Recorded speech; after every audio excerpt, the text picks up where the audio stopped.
Previously, I gave you some ideas of how students might think through using place value to help them add multi-digit numbers.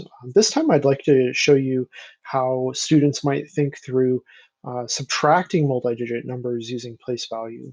But first, like I did in the previous screencast, I want to walk you through what we're used to doing. So what we're used to doing, if I have 63 minus 27, what we were taught to do is we start over here with the 3, and we see that we can't do 3 minus 7. So then we've got to go over here to the neighbor, and we borrow from the neighbor, or we regroup from the neighbor. So we take 1 away from the 6. That leaves us with 5.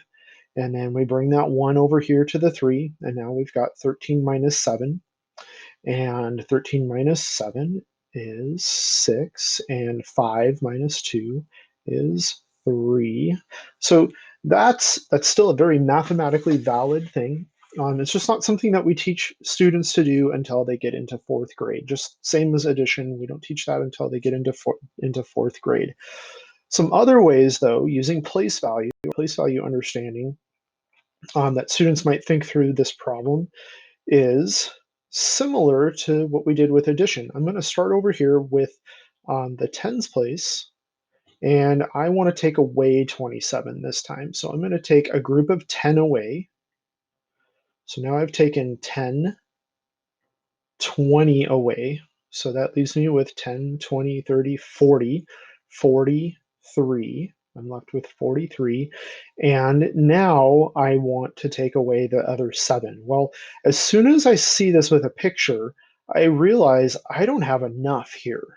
And this has always been fun with second graders that I've worked with, is to ask them, well, where are we going to get that what we need? Because we don't have enough. And they come up with all sorts of ideas, but what we eventually want them to see is if I don't have enough, I still have a whole ton of things over here.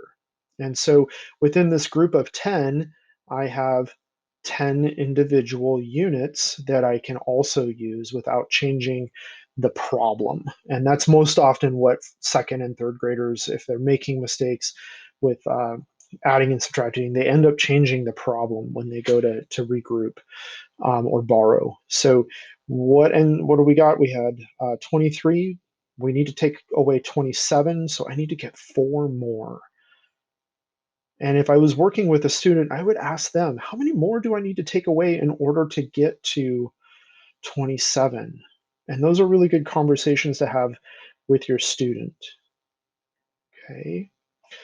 And hopefully they'll know that they need to take 4 more away. But just in case they don't, they can use this tool to kind of count on. And then it's kind of a cool feature that the tool does the counting for them so that they don't lose track. All right. So I've taken my 27 away.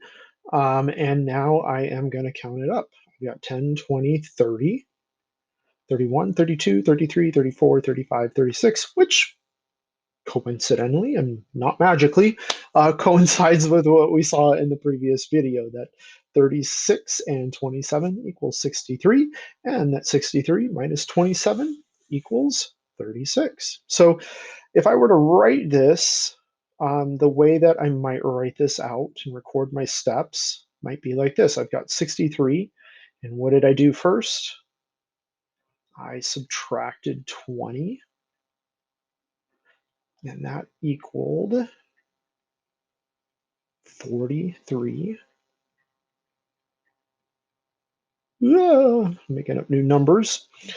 And then 43, I need to take away, what do I have left over? I need to take this 7 away still. And I'm going to show you something here. So what I ended up doing, no, I don't have the space to do it.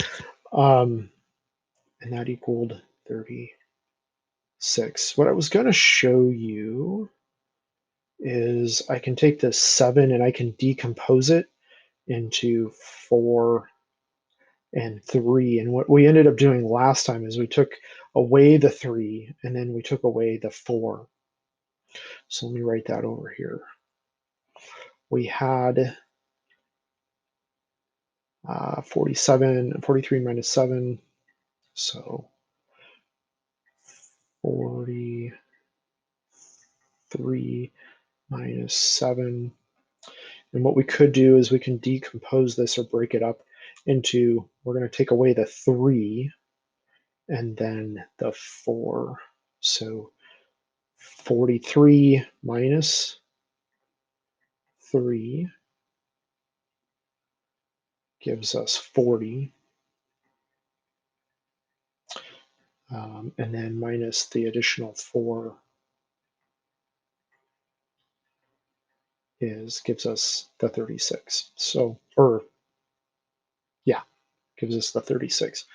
This is a mistake. Anyway, hope again that was helpful. I hope that helped you better understand some of the ways that students might think through subtracting two-digit numbers um, using their understanding of place value. So as always, questions, leave them in the comments.